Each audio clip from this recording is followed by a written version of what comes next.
anywhere we say men, you stand up, all right? So let's do a tries X. So I will, please have a seat. Those ones who start with the vowels. So I will make you fishers of men. Hey, confusion.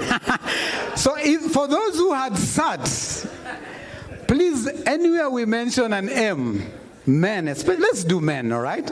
So anywhere we mention men, you stand up. For the vowels, anywhere we mention fish or fishers, you stand up. Let's try one more time. I will make you fisher. No, daktari. Your name does not start with a vowel. Vowels is men, all right? Sorry, vowels is men. Sindio? Then, vowels is F. Thank you, sir. And then the consonants is M. Let's do it one more time. I will make you fishers of men, fishers of men, fishers of men. I will, please tuheshimiane tafadhali. Some of you are sitting, you're not moving, or you don't have a surname. We'll do it one more time, then we proceed, all right? One more time, let's go. I will make you fishers of men, fishers of men, fishers of men. I will make you fishers of men if you follow me. Jipigieni makofi. All right. Thank you so much. My name is Anthony Ndiema. I will be the MC for these 2 days. We're going to have an amazing time. I want to remind you, we'll have very heavy conversations happening here during the panel. So take time during the break, during the lunch, tea breaks, to interact, to engage, to network, and to know each other. That will be very, very important. At this point, I want to invite the Executive Director of Bajeti Hub, Dr. Abraham Rugo, to make the opening remarks. Ladies and gentlemen, let's put our hands together for Dr. Rugo tafadhali. Thank you. Karibu sana.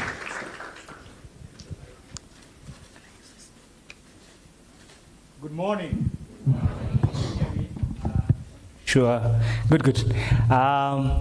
It's such a when you sit in front, you actually miss the fact that there's a lot of people here. Wow. Salimia rafiki yako na jirani yako, mwambie umesalimiwa na arms. So for those of you who don't know Swahili, today is the day to learn all the Swahili. And it's such a joy to be in this room with all of us. It may be of interest to you that 400 of us have registered to come in person, so just expect by the time we are midway, the hall will be full.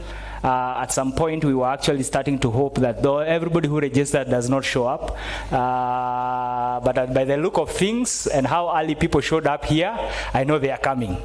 And we have another similar number on virtually, joining virtually, and I think at some point we are going to put it on the screen so that then we get to see. We could not be able to do the usual Zoom because of just the drama with management, and therefore we are doing Zoom webinar, which means even if you have to step out for very serious reasons, you can continue to listen in on Zoom. And it's such a joy. I want to first of all start by acknowledging all the distinguished guests and participants who are here. We purposed at the very beginning that we are going to avoid running through all the protocols and who is in the room. We are all here because we want public finance management to work. Sindio? That's the reason why we are here. And therefore, we are going to try and have a conversation. We have very distinguished people in the room. And each of you is distinguished by coming here. You've come here because you wanted to make a contribution. But allow me to start by saying that this started at a very simple idea. For the last 8 years, during the existence of International Budget Partnership Kenya, which has since rebranded to Bajeti Hub, we have run something called a practitioner seminar. Practitioner seminar started as just an area where we came together to learn together, but with time, we decided that it's time to grow it, and in the last 3 years, we started using it as a space to shape agenda. And therefore, it's such a joy to welcome us and to invite us, indeed, to the first public finance management conference in Kenya, and perhaps in the region. And it's a space where we expect government, private sector, civil society, Kenyans from all walks of life for us to come and discuss all matters that are happening here. We also want to note the apologies. So many people have sent in apologies. They could not make it virtually, but I must first of all take note of the apology from the National Treasury. As you know, the sector working group hearings are actually started yesterday, and Dr. Chris Kipto did indicate that all their Treasury officials are pressed. As you also know, Baku, the COP29 is going on, and we have a couple of people there. But it's also interesting that this conference also coincides with the State of the Nation address, which will be happening later this afternoon. So it's all coming together at a time when we need to talk and need to talk to each other to be able to make a difference. Therefore, we come together to seek solutions and set the agenda for our country's public finance management. In the next 2 days, we will wrestle with various topics, including what a successful country should look like. How do we finance our plans in an increasingly complex and constrained fiscal environment? And with a growing population, how do we finance the delivery of quality education and healthcare to our population? But most importantly, 14 years into a devolved system of government, it is time for us to ask ourselves, what do we need to make sure that the devolved service delivery actually does work so that we can maximize every shilling that we have? But as we do that, we will also be asking, are we getting value for money? What is the impact of our financing? What is the impact of the finances that we have been expending? And finally, we want to start asking, even if in a small way, what is the future of public finance in Kenya? And this is what is going to form our agenda over the next 2 days, over the next 6 formal sessions and 6 informal sessions. What I mean by the 6 informal sessions, the sessions in the morning, during lunchtime and after lunch, because the conference does not end in this room, and we have plenty of space, plenty of tea and coffee and water and other things, so that then you can be able, so long as you are still within an operational headspace, make sure you have a headspace that's still able to engage. But as we do this, I want to say that we are at a time in Kenya. And not just in Kenya, but in all countries, and particularly in the developing world. We will have these conversations, and often this conversation can be depressing. For those of us who have been in this space for long enough, and I see very distinguished people here who have been in this space for a long time, these discussions can often tend to be very depressing. But I hope that 3 things will emerge as we have this conversation. The first one is that we will inspire each other to hope that change for better is possible, and that we actually indeed can become that country that we desire and we admire of others. That change is possible. And therefore I'm inviting us to a hope, to start this conference on a note of hope. Of course, I know hope is not a strategy, but its presence inspires and energizes great strategies. Its lack, on the other hand, and especially in the face of adversity, creates lethargy and withdrawal and apathy from public life. So I'm inviting us to start from a point of hope. What is that one thing that gives you hope? What is that one thing, that makes you want to be a greater participant in this country? I am sure there is something that inspires you.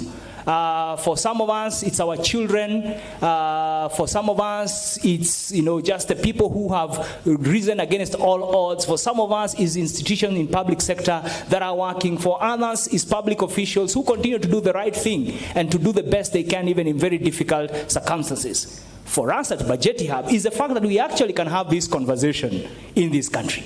That is already hope enough. But secondly, I invite us to idealize and visualize on how that change can happen. We have the creative power to create the vision of the country that we desire. In fact, all the countries that we admire and desire to be like started with a vision. Whether you think about the Singapores we admire, the Swedens we admire, and all these other places, all are grounded on a strong vision and a conviction that that you can build. And therefore, let us visualize. Let's imagine differently. Let's imagine what can be done and how it can be done differently so that we can maximize everything that we have. But finally, I invite us to commit to make that change happen. Change will happen when we commit. And I'd like to remind us this, that everything you desire to see will start with the kind of role that you play. Because every dream cannot be achieved in bed, assuming all of us dream when we are asleep. But at least you have to wake up from your sleep and get to the work. I remember a quote that I read a while back that said that success is 1% inspiration and 99% perspiration. In other words, it's about work, it's about sweat, it's about putting our best foot forward. And therefore, we got to wake up. We got to give our best. For those of us who are already giving our best, we got to continue. We cannot give up, continuing to ask questions, continuing to be the example that we want to see. And therefore, we have designed this conference to be that kind of a place. To be that kind of a place where we can speak frankly, we can imagine fearlessly, and we can courageously think of solutions. Our desire is that whatever we come with will be implemented. Why have this conference at this particular point? For those who understand the budget process, this November is a very fundamental time because it is the time between the budget review and outlook paper when we look at the previous year, financial year, but it's also before we do our budget policy statement, which sets the targets for the following year. And therefore, we want this to be the space where you set the agenda. And that is what we are going to be pushing for and hopefully be doing in the coming days. So therefore, it's my joy to invite all of us on behalf of Budgeti Hub and all the partners, and I cannot mention lest I leave out somebody who put in a lot of work and was not mentioned, but as you go around, you will see all the logos, you will see people, you will see different kind of players. This has taken the work of at least 20 organizations pulling together, at least a planning team of about 35 people meeting every week to be able to engage. But before I go further, I want to acknowledge one specific person who has been at the center of this conference, and that is Mr. John Kenodi. I don't know where John you are. Wherever you are, please. He's right at the very back there. John is the man who has called perhaps every panelist here, has sat in many meetings, has resolved many problems, including some as late as 11 p.m. yesterday night. And thank you very much. To all our partners who have supported this work, we deeply, deeply appreciate. But let me say this. While we are here, I want to repeat what I started at the very beginning. Let us interact. Some of the people who are in this room are people you normally don't see every day. Make an effort to meet them. We have also asked them to make sure they are not in a rush so that then we can be able to engage with one another. And with that, allow me to invite one of our partners who has been very supportive, but also Kenya has a mean age of 19 years. So how many of us here are below 19 years of age? Now you see how badly we are doing. The people we are planning for are actually not in this room, which is an indictment for us. Yesterday they were there at the sector hearings. You may have had them presenting on education. And in fact, I think I make a commitment that in the future, we will have a very huge children component to this kind of a conference. It happened during the devolution conference. We will actually bring the children, and I make that commitment. But with that, I want to invite Shaheen Nilofa, who is the UNICEF representative to Kenya, to come and make her remarks, after which we shall go straight into the agenda of the day. Let's please appreciate as she comes on stage.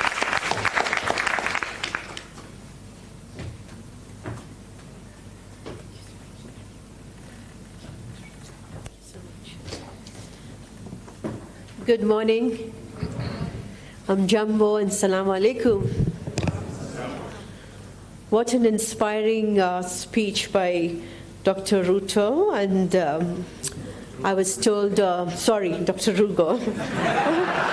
The State of the Nation's report was so overwhelming I think that was overbearing in my in my head. My apologies for that. But thank you for that very inspiring remarks. And I want to stand on the protocols that has been already established. And I recognized all of you present in this room. Also recognize Mr. Salim here, Mr. Victor, and all of you, those who are, and the director from the Council of Governors. It's a great pleasure to see maximum footprints for this conference are from the counties, and that's very, very inspiring, and I'm hoping that the more people will join those who committed and the registration being done. But first of all, hongera and congratulations for this being the first public finance management conference. Kenya is a trailblazer country in the continent for many of this first, and this being one of those really adds feather to the cap. Dr. Rugo mentioned about these conversations are often very depressing. But I believe that depressing conversations, no matter how it is, must be spoken about it. We must talk about it. There must be conversations around it, because that's so very central and integral to everything that we do. And I'm glad about the commitment you made about having children in your next conference so that we also hear them out. In fact, this week we're celebrating 35 years of the Convention on the Rights of the Child, which came into effect in 1989 on 20th of November, which was yesterday. We've also marked the World Children's Day, so the commemoration week is still on. So this couldn't have been a better opportunity to talk about how public finance management impacts all our lives, more particularly impacts children and the disadvantaged communities. So I really would like to congratulate Budgety Hub for convening this very, very important engagement. And I also hope that we cannot give up, we cannot give away, we cannot do away without necessarily centering everything on that one term, which is so very powerful, which is about having the hope, having the faith. If we are not optimistic, if we are not hopeful, we probably not be able to reach our destination, or probably not be able to notice every milestones that we as Kenyans have been able to, look at in the last 34 years since Kenya ratified the CRC in 1990. Lots of milestones have been achieved, but we also, when we look back, but when we look ahead, there are mega trends on our way that we see as an emerging issues which will have an impact, possibly massive impact on everything that we do. We know the demographic shifts, not alone in Kenya, but also in the African continent. The number of young people, the number of children would triple multiple times, and that is very important to see. This demographic transition will also have an impact on the appropriation of the resources, and how do we share those resources, how do we ensure that we protect those resources. We also see that climate change is going to be here for years for now. And as we speak, the COP29 in Baku is about all of this. How do we ensure that member states do commit, front load the financing for addressing climate change? So environmental crisis and climate change, which also means millions of people, millions of young people are in transition, are in movement. While they move away from those crises and the conflicts in the operating context wherever they are, because if this really helps them to move away from the looming large crisis that impacts their life, but it's also an opportunity for them to move to a safer places for education, for opportunities elsewhere. And the third mega trends that we foresee coming is about technology. Technology is already here. We have artificial intelligence. We do have the whole energy conversation that is happening. The issue about the technology, as much as it offers solutions going forward, it can also be very disruptive. We see that the large amount of issues around access to technology, regulations around the use of technology, but also ensuring the technology content speaks to the children, speaks to the young people so that they're not disruptive. We do see that the digital divide between those connected and those who are unconnected. Those who are unconnected obviously do not necessarily have the opportunity moving forward in future. So how do we bridge that digital divide? So that being said, I would really like to come to express my honor to be a part of this very first public finance management conversations that Budget Hub has organized. And it is also a testament to the Kenya's commitment to fiscal discipline and accountability towards enhancing efficiency in public spending.